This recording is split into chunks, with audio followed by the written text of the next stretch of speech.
All right. Hello, everyone, and welcome back again. Happy New Year to all y'all that's ain't heard us yet or just listened to this episode. As far We as made I'm it. concerned, you can say Happy New Year up until December 31st, 11:59. If you ain't seen them yet, it still count.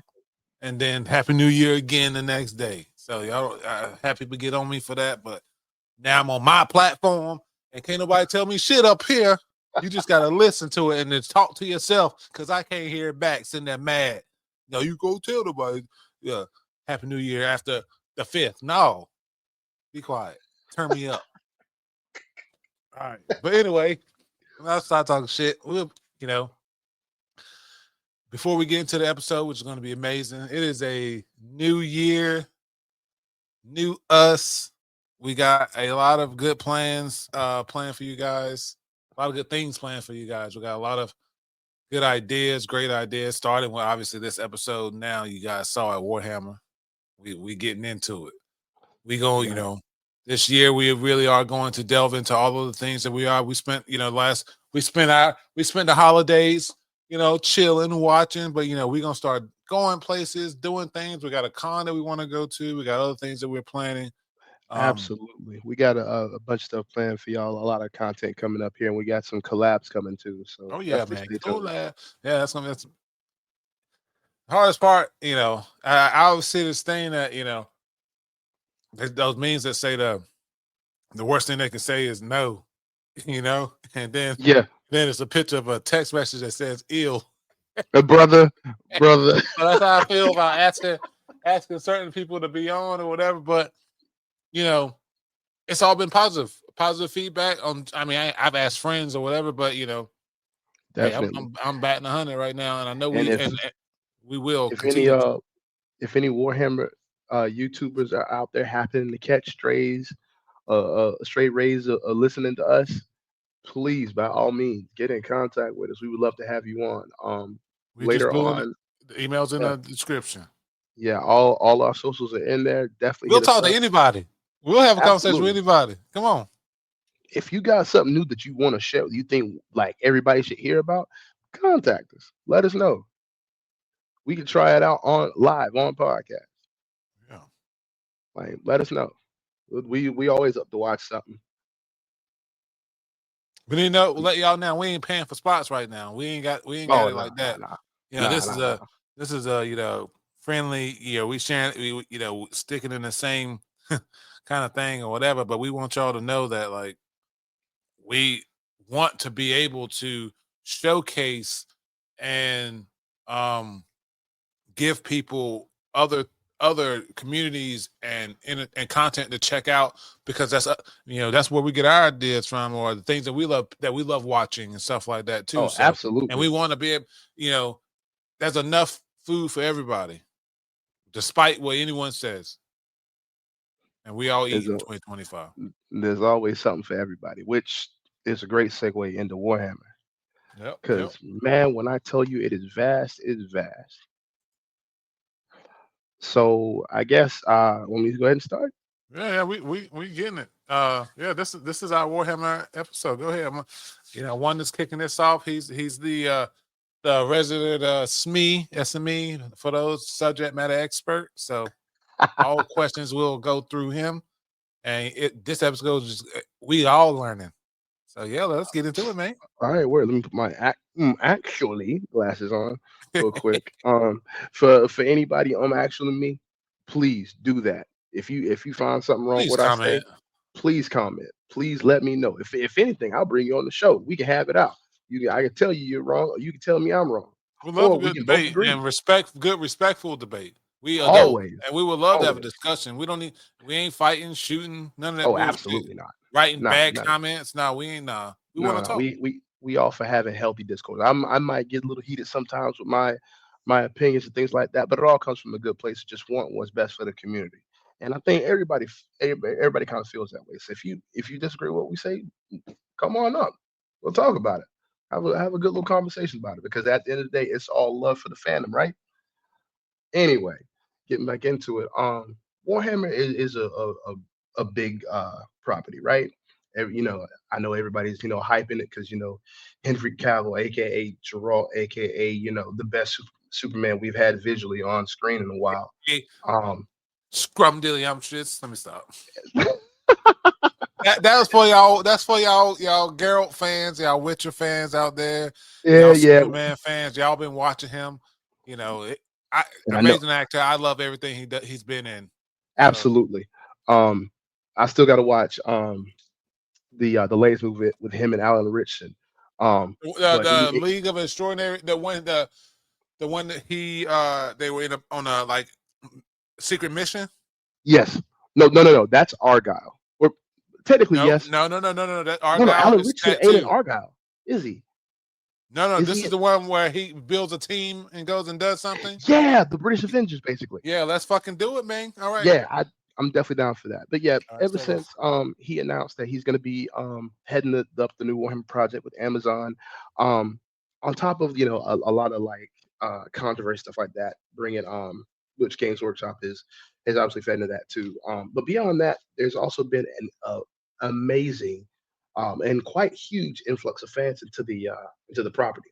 People just hungry to know more about why is Henry Cavill such a fan of this, that he is made of nerd, but he also looks like this Greek god. Like what? Like people are interested to know like what is it about it that draws him, it has made him into the nerd he is.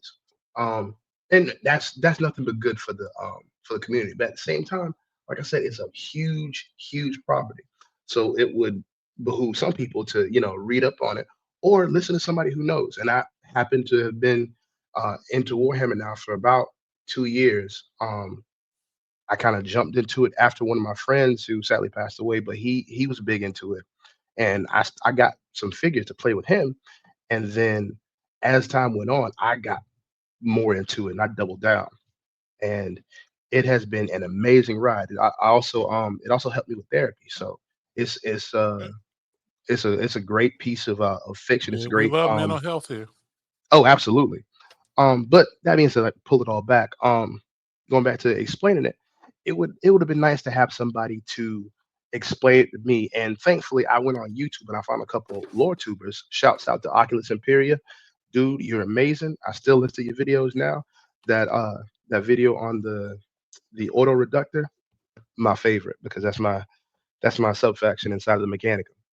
But I want to do that for somebody else. So I'm gonna break this thing down. I'm gonna break it into everybody can kind of grab what they want from 40K, right? But the three main things I want to talk about with 30K to kind of give you a broader idea what's going on in the world is sort of the precursor to 40K, what we know as Warhammer in the 40th and 41st millennium. And inside of the fandom, we call it 30K because it really starts out just before the main events of what starts Warhammer 40,000, which is the Horus Heresy. We pick up right during and just after the Horus Heresy. 30K is So mostly 40K about starts with all of that. The Horse yes, Heresy, like, damn, yeah, you've told me stuff that happened before the Horse Heresy, and I thought that was all part of everything. no, actually, yeah, That's crazy. it's like I say, it's pretty big, right? But everybody knows about the space ultramarines and Titans, all kind of stuff. That's 40K. The stuff we're talking about in 30K is kind of what sets all that up. Why the Emperor was doing what he was doing, what he fought out there, what he found, that kind of thing. As well, I want to talk about some of the influences of 40K, the things that make 40K what it is. Um, and then a little bit about what 40K has kind of influenced in itself, like different properties that we might not have known, or even whole genres that are influenced by the impact of 40K. Because most people might not know it, but 40K has been around since like the 80s, bro. Like this is an old property. Um, Hey. so I've been around since the 80s. I Come on mean, now. to You be said fair, you said we're vintage old. now. You saw We- old like three. You if I didn't interrupt you, you were gonna say old like a third time. I mean, in terms of a property, not a I'm person. Well, kidding. obviously, Almost yeah, 40 years, yeah. if not But yeah, before. it's been around, so it has a bit of history. It's seasoned, as we say. Um, but I just feel like that's more that to me is more important than just info dumping a bunch Yeah. of like, this is what's cool about Warhammer. Mhm. So if you give me a few minutes, I'll help educate you a little bit, elucidate you as the historians and remembrance say inside the lore. So starting off, we'll talk about 30K, right? So 30K, they call that the Age of Strife. Um, Basically, think Mad Max mixed with the first Terminator movie, right? So Okay. right off the back of the Age of Strife, this is a period of like 5,000 years where before the Age of Strife was the Great Age, the Dark Age of technology, also called the Golden Age of technology. During this time, human hit its fucking peak, right? They had robots doing everything, AI, robots. We were trading with aliens and things like that. It was like basically like Star Wars without the Force. We were just the top. If you mix the Republic from Star Wars with the Kryptonians from DC, that's who we were. We were just out there doing stuff. And then came the AI revolt. A bunch of robots decided, hey, we're better than humans. We're just gonna get rid of you, and they almost did. It was a huge fight there. If you read up on the lore, they talk about things like mendicant nanophages and like robots and machines that could like snuff out suns. Case in point, there's actually a planet named Lucius, which is older than most of the Imperium. And you come to find out it's not actually a planet, it's a Dyson sphere, which is just a big technological cage, which inside of which sits a sun. And that's what powers that world. That's crazy. Yeah, Like it's nuts. like the moon in Moonfall. Yes, exactly that. Except they're using that star to power that planet, which is around the star itself. It's crazy. Um, so and stuff like that was like commonplace. Thinking machines, the stuff that they talk about, and it's you obviously we can see where they got the inspiration because Warhammer was heavily inspired by Dune in some ways, in many ways, honestly. And that's one of the things they took was the robot rebellion. Which, if you grew up in the '80s or influenced by the '80s, then that's always been a thing. We've always been worried about, technology becoming smarter than us. Look at where we are now. Um, but during that time, they had the robot revolt and everything like that. It didn't go as good for humans. It almost wiped us out. The biggest problem is if that would have been the only thing, it'd have been fine. But on top of that, the psychic awakening happened via the birth of a new chaos god. We've covered chaos in a previous episode, but there are demons in Warhammer. The warp is basically like a dark reflection of our universe. It's full of wants, desires, and psychic energies, and there are entities in there that, for want of a better word, are called demons. There are four greater intelligences, which are like basically gods to us because they can do all wild kinds of shit. Um, the elves birthed a god by themselves through, Those freaky motherfuckers. yeah, debauchery and all kinds of weird sex parties. Not get into that, but because of that god was born, it created this huge psychic wave, which on top of devastating warp travel and things like that, because that was the way before that god was born. That was the way people traveled faster than light was through the warp, and it wasn't as it's dangerous, but it wasn't as dangerous back then. But during the birth of the god, a bunch of people started awakening psychic powers, which in Warhammer's world is not great because people really can't control it like that. You could become a portal to hell basically. So right after the robot rebellion, then we have basically evil space magic popping up on people. And the people that can control it on Earth quickly become, tyrants and sorcerers and all kind of good stuff. So as all this is happening, everywhere is kind of cut off from each other because nobody can travel faster than light because the warp is fucked up. So everywhere kind of devolves, for lack of a better term. Okay.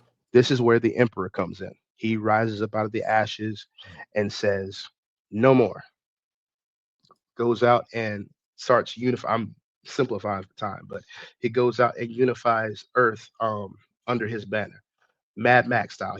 When I say the Mad Max comparison, not wrong because it's all techno barbarians and super science and sorcery and all kinds of crazy. Like it's nuts. It's so think Sundar the Barbarian too. Like throw that a little bit of that in there. After he unifies Earth, which is literally called the Unification Wars, um, he starts the solar reclamation. He goes out with his 18 generals, which he doesn't go out with them. He goes to find his 18 sons, which that's a whole other thing. Not going to get into that. We'll talk about the Primarchs later, but he goes out to unify the lost human worlds and bring humanity back to where they were, which was at the top of the food chain. Um, During this, they almost conquer most of the known galaxy, which at that point is a large swath. I think the Ultramarines Primarch Rabute Gilliman, at the time of his discovery, had over 500 worlds under his banner before he met the Emperor. Um, Warhammer Wizards better than me. Correct me if I'm wrong, but I'm pretty sure that was a big thing as the 500 worlds because he had one of the biggest legions other than the Dark Angels. Anyway, um, so that just huge great crusade called the Solar Reclamation. During this, unfortunately, he is betrayed by a number of his generals, which incites the Horus Heresy, so called because his war master, his favorite son, was named Horus. Okay. A big family feud ensues. That's why you don't pick favorites, or at least say it out loud. Exactly. Big family feud ensues. Lines are drawn in the sand across all levels, every army. Um, Horus ends up dying. Biggie ends up mortally wounded. Has to sit on his special chair. And for all bad summaries, this is where we're at after the Horus Heresy going into the 41st millennium. You've all heard the spiel by now. In the grim darks of the far future, there's only war. Um, the Emperor is now basically a breathing corpse on the throne. He is the only way that people can travel in and out of the warp because his psychic might is basically a beacon on Earth. It's what the navigators who are psychically gifted use to navigate the tides of the warp, which act like a chaotic sea at times. That, You can just a go into the pause, warp. real. Yeah, go ahead. That always kill me because they don't like people being psychic, but then they use it. It's so going back to the Dune reference. That's a big thing because um, there's no there's no real technology to predict the warp like that because the warp is chaos. Like when they call the warp chaos, it's chaos with a heavy K on it, like the Greek Yeah, yeah, like I get it. idea of chaos. So like Underline a bunch of times, bold, yeah, italics. so like there are motherfuckers that have gone into the warp and show up in the past, like a What? million years in the past. What the They're fuck? motherfuckers. Yeah, they've because it's actual chaos. So time works weird in the warp because time is just another concept, and all concepts exist and don't exist inside of the warp. So yeah, there have been people that have been flung into the future, have been flung into the past. Um, it's another reason why the chaos space marines are so terrifying is because a lot of those chaos space marines have been fighting since the emperor was walking around. Like there are some chaos space marines who fought alongside the emperor. He's been Yeah, that throne for how long? 10,000 years. Jeez. But the time don't work that way in the war. Anyway, a little bit off topic, but yeah. So, like I said, huge, um, huge property, lots of rich history there. Um, Influences on 40K. So obviously, we, it's been influenced by pop culture, things like that. We talked about the whole Dune thing, the God Emperor being a thing. I think that's the name of a book, actually, the God Emperor of Mars. That's Um, cool. Obviously, the cybernetic revolt, even down to like getting rid of like the thinking machines and things like that, because the in Warhammer, AI has been banned. If it thinks in anything more than like 2 plus 2, it's got to go, to the point where they'll use people, lobotomize people with like like specialized equipment hooked to their brain for use as computers, servo skulls, Oh servers, yeah, fabricators. the turning on lights. God. Yeah, Yeah, I yeah. remember Turn on that. lights, operate elevators, those kind of things. It's crazy. Um, Obviously, there's some like some grindhouse and some mixed with some Dune in there for the fear of Yeah. technology. But you also think like the Necrons. The Necrons are these ultra scary robotic alien beings from like the far outer rim of the galaxy, um, that basically hate all life. They are, for all intents and purposes, when you look at them, they look like the that scene from Terminator. They look like Egyptian Terminators. They have elongated jaws and things like that. And they obviously have like Egyptian motif, but they're basically Terminators. Mhm. Necromunda. Necromunda is a hive world inside of Warhammer that has its own role playing game and a couple of video games. One of which is called Necromunda. Hire Gun. It's actually pretty fun. Check it out if you're so inclined. It plays a lot like Doom. Okay. But Necromunda is literally based off of Australia. Like it is the world of Mad Max in a hive world. Like people have Australian accents. Like it's got that Mad Max like junky feel to it, where it's like dystopian and like it's like Road Warrior. Sorry, for all intents and purposes. Oh, Um, looks cool. the enemies, the Tyranids, the bugs that we squish in Space Marine 2. Um, a lot of that influence comes, a lot of that particular uh, character comes from xenomorphs. We know how adaptable xenomorphs are. What's crazy is I think some of the there's some back and forth with how they influence each other. I don't quote me on this, but I think later down the line, as the creators of or the writers for the different properties of Alien saw some of the other stuff that Tyranids can do, they kind of like, oh, that's cool. Why don't we do that? And you know, probably some exchanging of ideas. But most Yeah. definitely, the Tyranids are influenced by the Xenomorphs. That adaptability, um, and their ability to just breed like crazy. There's also a bit of Predator. In particular, there's a type of Tyranid called a Death Leaper. He is a lictor by name, which is super smart Tyranids that can turn invisible, and can like leach your brain matter and basically gain your memories. They're There's, predators, regular tyranids. say again? What did you say about them being predators? No, no, it's inspired by Predator Okay, because okay, of okay, okay. yeah, because of the active camouflage. It disappears like the Predator, and it actually makes this sound similar to what the old Predator was. It's very cool. There's this story in the Codex is I think the starting off with the fifth edition, but it's also in the sixth and the seventh, where this planetary governor was being stalked by a lictor, and it knew that if it killed the planetary governor, that he would just become a martyr, and the army would fight harder. So what it did was it would sneak into in his room at night and kill everybody in the room except him, and then leave in plain view of the planetary governor. So he knew it was there. Everybody knew something was going on, but nobody could prove that it was the lictor. Nobody saw anything because he would just sneak in, silent as could be, and kill everything. Mind you, this is like a 9 foot tall alien with Yeah, what tentacles and the shit. hell? Yeah, they're scary. Terrifying. Um, and so eventually, after like months of this, the planetary governor loses his shit and starts like ranting and raving, and that demoralizes the army more than his death would have. And so by the time the Tyranid fleet gets to the planet's broken now.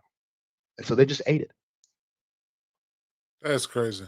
Yeah, wild stuff. The Arbites are the actual like cops of Warhammer, and if you just look them up, they're obviously inspired by Judge Dredd. Yeah. Yeah, that's not even to talk about all the different like the psychology of the different Primarchs and the legions, because each of them has a very specific type of we'll say coding, I guess you could say. Like the Fourth Legion and the Seventh Legion, they're big on being stubborn and uh, siege tactics. The seventh is known for building wall. That's their whole thing. They um well the Fourth Legion, the Iron Warriors, before they gained their name of the Iron Warriors, they were called the Corpse Grinders for their attritional style of warfare. They would just keep going. They didn't care how many bodies. Um, and although it's obviously very overblown on the top, a lot of the psychological profiles that is given to each of these legions, when you actually look beneath the surface, is very compelling storytelling. Like watching Perturabo, which is the Primarch or the Fourth Legion Iron Warriors, watching him grow up, like go from being this like petulant man child who just takes everything that comes at him, takes every dirty job with just just a horrible frown, to like at the end of the heresy, figuring out his worth and realizing that like none of the people he is associating himself with really value his abilities and his opinions, and just says fuck it and leaves the heresy. Mind you, he was a traitor Primarch. He was one of the bad ones. Um, small side note, he is probably my favorite of the traitor Primarchs, and Duke carried the heresy. Like Yeah. everybody else was trying to be off doing their own thing. This guy was really the only one with his eyes on the prize. What was the And he split? say again. What was the split of Primarchs to that was on horror side Oh, versus sorry. So the split the Primarchs, obviously Horus Lupercal, the Primarch of the 16th Legion, Sons of Horus, aka Luna Wolves, was the head of it. With him went Corvus Corax, the Primarch of the 8th Legion, Corvus? or sorry, not Corvus. The Night Haunter. Um, not Corvus Corax. It's the other one. Conrad Kurz. Sorry, they both have CC in their names. Yeah. Yeah. Um, yeah. Sorry, 8th Legion Conrad Kurz and the Night Lords went with him, as well as um, Magnus the Red. Uh, he's the Primarch of the Thousand Sons Legion. Um, with him went the Primarch of the Third Legion, Fulgrim, and the Emperor's Children, Mortarion, and the Death Guard, which I believe are the 11th Legion. Hold on just a minute. I could tell you before I It's like 7 or 8. space read. There we go. So this is the one time I'm gonna pull it up and actually look at it. Um, looking at oh, they don't tell me the legions. I need the legion. While you're doing that, I looked up Here we Necro go. High Gun and it looks really good actually. Yeah, it's not bad. I'm not even gonna hold you. You played it? Sorry about that, guys. The Death Guard was the 14th Legion. Um, also with it, that was Mortarion. Um, the Thousand Sons are the 15th Legion. With him with the Word Bearers, who technically are the reason for the fall of Horus in the first place. Fuck you, Erebus. They are the 17th Legion. Um, and the Alpha Legion, which is the 20th Legion. as well as the Fourth Legion, the Iron Warriors. And like I said, the with respect to the influences on Warhammer, their psychological profiles and the way in which it affects them and like continues to affect them and even affects other legions because not only is it unique to them, it is unique to their chapter. So like for instance, Saint's favorite legion right now, the Raven Guard. Some of them have an affliction to where as they go on, they get more solitary and more brooding and um, just darker in general. Like like you're watching your homeboy go down a downward spiral type thing. But like Yeah. as a soldier, like that kind of thing. Um, that is unique to the Raven Guard. Whereas my favorite Legion, the Blood Angels, have the Black Rage, where if something happens to them and they lose their shit, they might go into a berserker rage, sometimes permanently, where they think that they are Sanguinius, their Primarch, back during the Horus Heresy, fighting Horus, and everybody they see is Horus. Which That's banana. When you told me that, dude, and I said, how that's a level of loyalty that you can't get nowhere to the you so loyal to someone to the point that you convinced that you're them. oh, bro, there's so much going on there as far as like their psychology and stuff, man. Like I could go on for days on that. But in terms of that, even that has a reference, right? Because you look at the Primarchs and everything like that. Um, the same could be said of Metal Gear and the Foxhound unit, because each of the people in Foxhound, or yeah, each of the people in Foxhound were governed uh, by an emotion, Mhm. which they eventually took the names of: the pain, the sorrow, the joy, the fear, the fury. Yeah, it goes really deep, and it's like I said, there's something here for everybody. As far as storytelling, um, I implore you to look up the Sisters of Battle and their backstory. Like if you Tell ever us want a little bit about them. to, so the Sisters of Battle were originally called the Daughters of the Emperor, later on called the Brides of the Emperor when their whole purpose was co-opted by a rising Lord of the 12, the High Lords of Terra called Goj Van Dyer. You can look him up. It's a big thing called the Goj Van Dyer's Reign of Blood in the Age of Apostasy. But the Sisters of Battle were start off as these hyper faithful, like um, female cultists that were militarized because after the Horus Heresy, one of Everybody the had to fight. well, not even that. One of the big things was for at least for humans, the High Lords of Terra, um, you couldn't have a standing group of men as an army. So to counteract that, they militarized the Sisters of Battle. And when I say these chicks were the shit, I mean that. The Sisters of Battle are no joke. Like I have my problems with like modern day social politics and whatnot.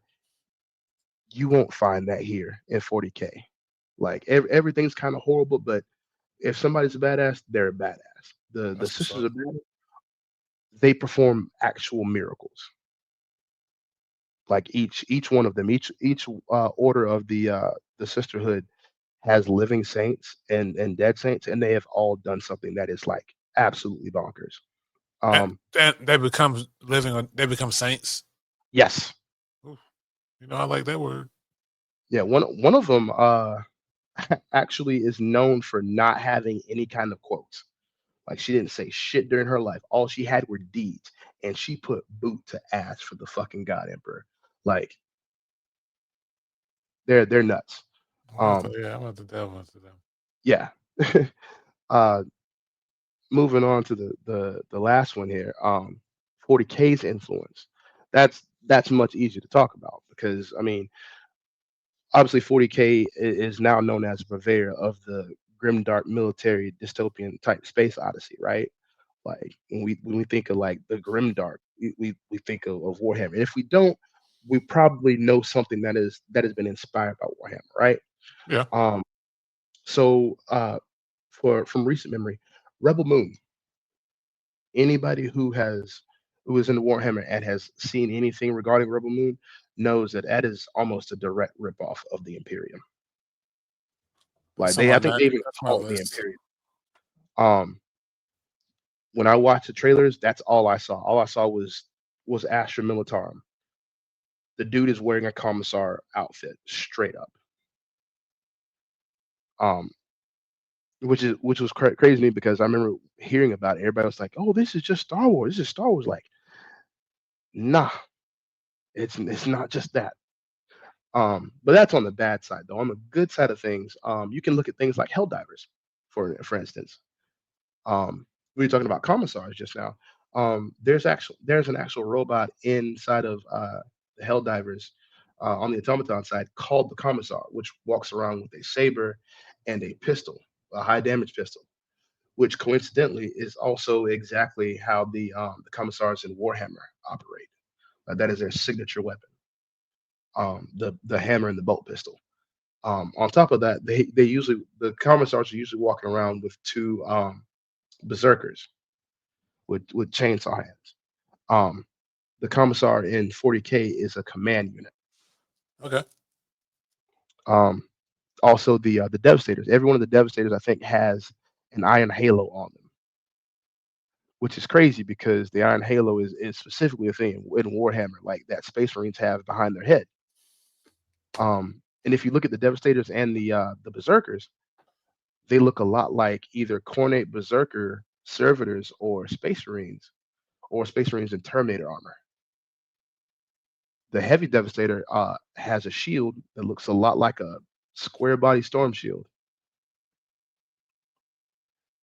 and what sounds like a laser version of a storm bolter. There's also the Jar 5 Dominator, which is just a bolt gun. Um, on top of things like Trench Crusade. It's a new property that just another new war game that just came out. I think it just came off a Kickstarter. I've been kind of reading into it here and there. It looks amazing. It was started by an artist that worked for Games Workshop, if I'm not mistaken. Um, and he kind of wanted to make his own thing, and it is amazing. Damn, I this will. looks It's cool too. yeah, it's a lot more grounded than Warhammer is. It's based off basically like during They're the offering 11. on their website. They got a competition, a painting competition for their miniatures, and if you win, you get a 3D printer. So that automatically lets me assume that they're more about, hey, look, you can print the shit and play it. Oh, brother, absolute. They are so much a fan of tabletop players. It is ridiculous. Yeah, buy digital files. Yeah. Like it's yeah, are really on top of it. But yeah, Trench Crusade, like I got to be honest, I got to look more into it because it heavily interests me. I'm a big lore fan. I'm a big video game fan. So if you can give me those two things, I am hooked into your world as long as it's good. Yeah. That's just how I operate. But yeah, the influences 40K are obviously there. Like I said, it's a bit more grounded. It takes place from what I read. It kicks off during the 1110 or the 1111 Crusades. Um, for those nerds in the know that would be the crusade that took place during the first Assassin's Creed game. Mhm. And apparently, all hell just broke loose one day, and they've been fighting it ever since. I'm obviously more got to read more into it, but I saw Artillery Witches, and I was kind of hooked. That shit is cool. I got a Um, question real quick. Are you go ahead. allowed to use 3D printed Warhammer figures? As far as I know, no. Okay. Warhammer Games Workshop is not cool with that. Yeah. So give I me think people who do it mostly for fun or like it's a homebrew. It said, Yeah, "Hey, look, we understand you don't want to spend X, Y, Z, but at the same time, I wouldn't want nobody to beat me with a fucking $2,000 army they yeah, 3D printed." So I get it. I get it. I'm sorry. Yeah, yeah, yeah. yeah. But yeah, it's there's also Gears of War is obviously a Great, little bit great, great inspired. franchise. I mean, there's like I said, once you get into Warhammer, it's amazing the references I started seeing to other places. Like, whoa, how long has this been a thing?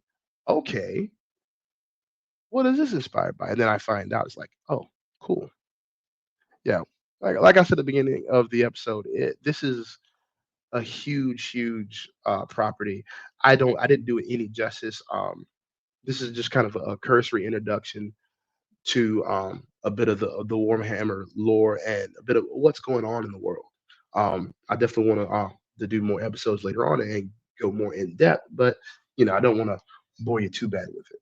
Um, We got a lot of Warhammer stuff coming. I personally have a lot of questions. Like I want to do a Q&A with him about certain things that I want to know about. Also, I want to do a complete Primark episode just because I think that would be super interesting.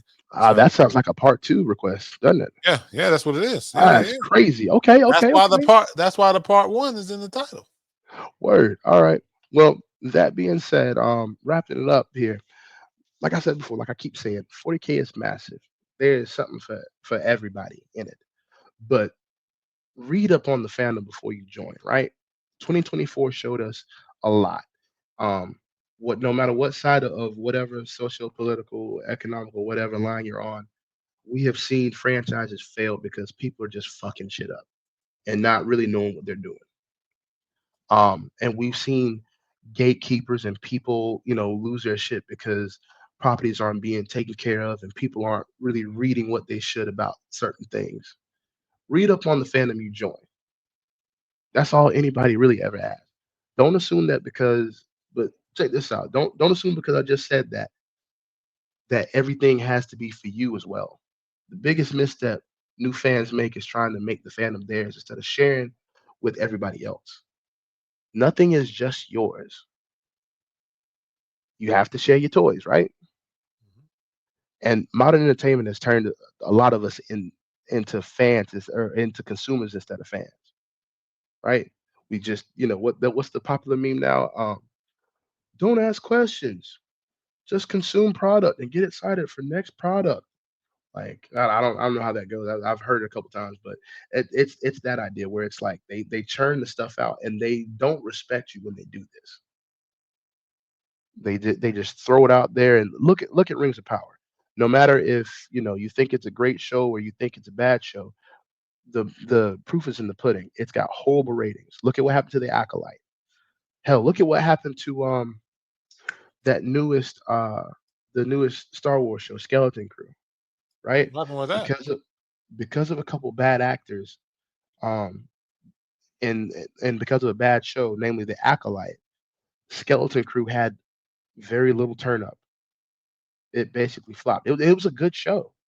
Like people genuinely liked it, but because the fandom has been mishandled for so many years now, No one was willing to give it a chance. nobody's really willing to give it a chance. And same thing with Andor. And I've heard Andor is a great show, but nobody really cares because nobody who is pushing for stuff like the Acolyte is watching it.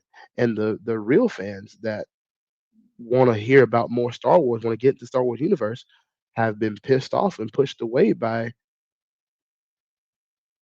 I mean, take your pick. I'm not pointing any fingers right now, but take your pick. The biggest thing I can tell any person that's getting into Warhammer, um, is especially from like video games or from watching Henry Cavill or something like that. Read up on your fandom. When I say it's something for everybody, it's something for everybody. If you're LGBTQ, there's something for you. If you ain't with that shit, there's something for you. It's just like the real world in that respect. There's a corner for everybody. And the biggest thing about that is if there's something that is antithetical to you, you can just ignore it. There is literal bad shit in in every place. Like there's something that you're not gonna like everywhere. That doesn't mean you have to tear down the fandom and remake it in your own image.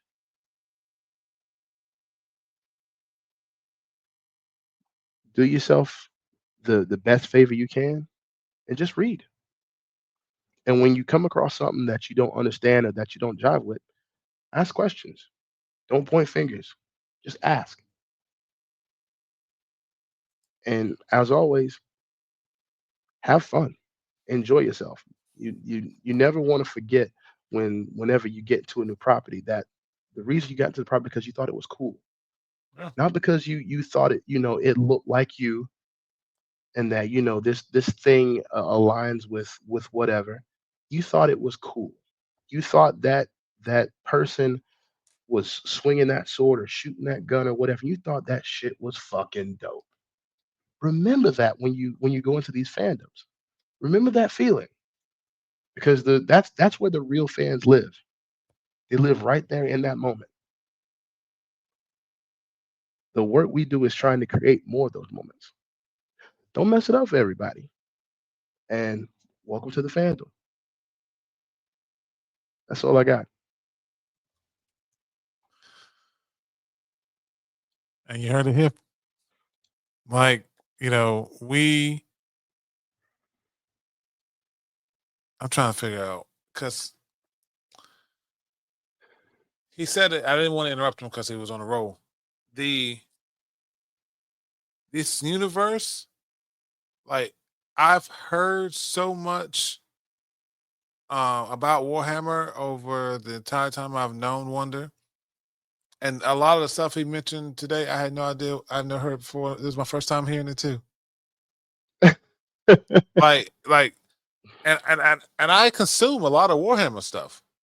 Like it's in my feeds now. I see it all the time. I follow people. I listen to podcasts about it. But like, still that, and I guess that's why that people still making podcasts about Warhammer because that's so much.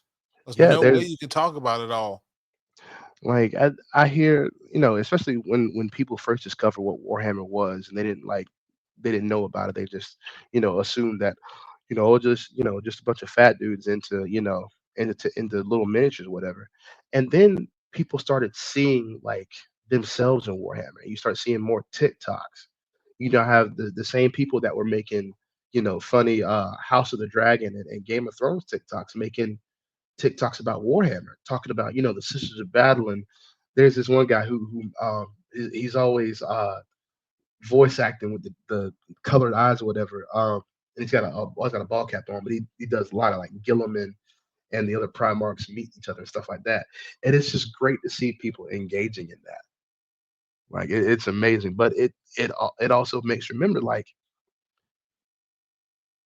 you have to remember why you got into this stuff, and you have to kind of leave some of you at the door whenever you go into these fandoms. Because I mean, maybe it's just me because the way I grew up, whatever. But like some of y'all were never forced to share. Some of y'all had way too much of your own.